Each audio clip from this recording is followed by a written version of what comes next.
प्राणांसाठी असतात आणि पायांसाठी वाटा असतात हे जनावरांइतके आणखी कुणाला कळले नसावे. रस्त्यांचा उपयोग फक्त ओलांडण्यासाठी त्यांनी केलेला मी पाहिला. मग मी जनावरांनी पाडलेल्या वाटा धुंडू लागलो.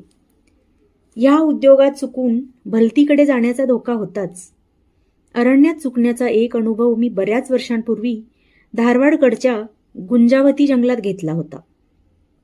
आणि काही धोका होण्याऐवजी बुद्धीला काणच लागून ती लकलकीत होण्याचं फळ माझ्या पदरी पडलं होतं. सकाळपासून संध्याकाळपर्यंत माझ्या काळजीनं हैराण झालेल्या सवंगड्यांच्या शिव्या या फायद्याबदली मी आनंदानं सोसल्या. जनावरांच्या या वाटांनी मला बऱ्याच अज्ञात गोष्टींकडे नेले. माझा निवास सोडून नागझिरा देवीच्या देवळापाशी गेले की डाव्या उजव्या बाजूला न वळता थेट पुढे जायचे. ह्या रस्त्याच्या दोन्ही बाजूंना उठलेल्या गावठाणाच्या जागी आता